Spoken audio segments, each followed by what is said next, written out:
Donc bonjour à tous et bienvenue pour cette première vidéo sur ArcGIS. Donc on va voir dans cette première vidéo les bases pour pouvoir commencer à travailler sur ArcGIS. Donc c'est vraiment le tout début. Donc on lance ArcMap. Il y a vraiment plusieurs fonctions.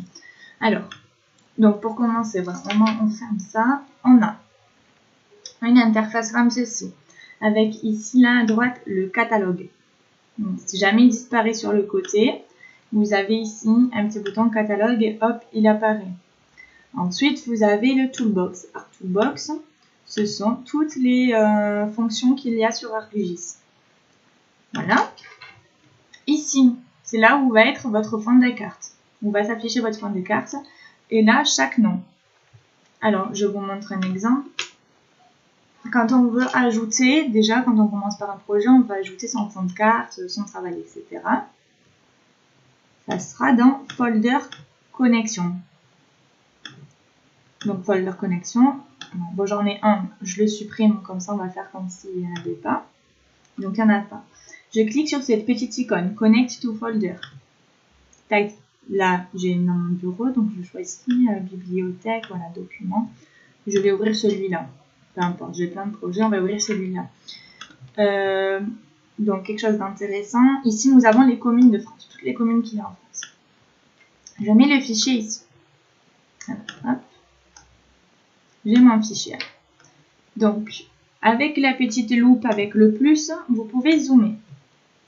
Vous voyez, hop, je zoome. Avec la petite main qu'il y a ici, vous pouvez vous déplacer sur la carte. Donc, c'est assez utile. Ensuite, avec la loupe moins, donc ça dézoome. Si par exemple, à un moment donné, vous perdez votre carte, vous êtes comme ça, vous n'arrivez pas à retrouver votre carte. Vous avez juste à faire clic droit, zoom to the layer. Et le layer s'affiche. Donc là, on a un tout petit parce qu'en fait, il y a les dom-toms qui sont ici, partout là. Voilà. On zoome sur la carte. Alors, avec cette petite icône ici, la Add Data, vous pouvez vous ajouter des fonds de carte ou ajouter des fonds de carte qui existent déjà. Par exemple, je veux toutes les images donc, du monde entier, un satellite là. Après, vous avez avec étiquette, hein, vous avez les océans, les cartes comme ça, les cartes de terrain, etc. Les rues, enfin, vous en avez plein. Hein. Ici, hop, la carte s'ajoute. Donc, on voit par-dessus là qu'il y a bien sûr, on va prendre comme ça. On voit ici par-dessus là qu'il y a bien ma carte à moi qui est ici, commune de France. Vous voyez, si je veux l'enlever, j'ai juste à décocher, hop, elle apparaît plus. Et si je recoche, tac, elle apparaît. Donc, on va aller, je vais vous montrer. Donc, par exemple, on va aller sur une... Si je zoome à fond, alors ça met un petit peu de temps sur mon ordi, je suis désolée. Si je zoome à fond, à la fin, j'ai une image très nette avec tout qui est très bien détaillé. Voilà. Bon, bref. Ensuite, je vais l'enlever parce que c'est quand même lourd. Voilà, on enlève ici, je raffiche ma carte de base. Vous voyez, là, je vois trop grand. Je dézoome un peu. Hop, encore. Voilà, on y voit mieux. Ici, si je clique droit dessus,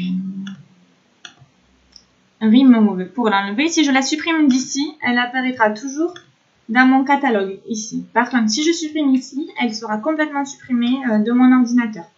Donc, toujours supprimer ici et pas ici. Ensuite, c'est un peu grand tout ça. Là, vous avez un petit truc. Vous voyez la petite épingle, ça veut dire que là, ça va rester accroché mon catalogue. Donc, c'est pas mal. Hop.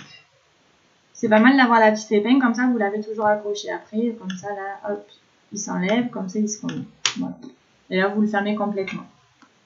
Alors, quand je clique droit, donc vous avez Open Attribute Table. Ce sont toutes les tas d'attributs, quoi. Et si vous avez un feed avec donc chaque commune, chaque polygone en fait a un numéro et tous les polygones représentent une commune. C'est-à-dire que si je zoome, là vous voyez tout ça, ce sont des polygones en fait et chaque polygone représente une commune. Ici nous avons par exemple les noms. Voilà. Alors, on a besoin que de ça, de ça aussi. Il n'y a que ça qui est important. Après ce qu'on peut faire aussi, c'est qu'on peut sélectionner des choses dans la table d'attributs.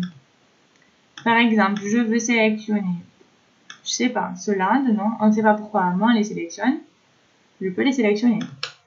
Ici, ils sont sélectionnés. Je vais vous montrer.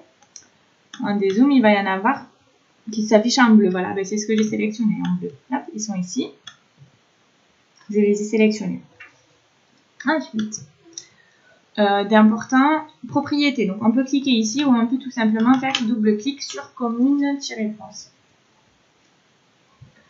Donc, dans le premier général, il y a le nom, où je peux changer le nom si j'ai envie. Donc, par exemple, j'écris France, commune. Voilà, j'aurais plus qu'à appuyer sur OK et ça se fera. Là, j'ai le type. Donc, ici, c'est un shapefile. Ce sont des polygones parce que ça peut être des lignes ou des points. Et j'ai la projection ici.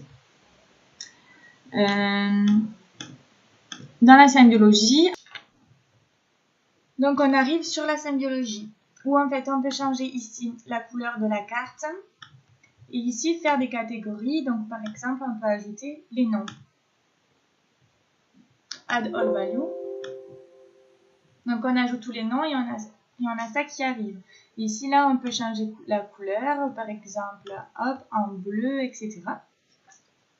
Et si on appuie sur OK, toute la carte va se transformer.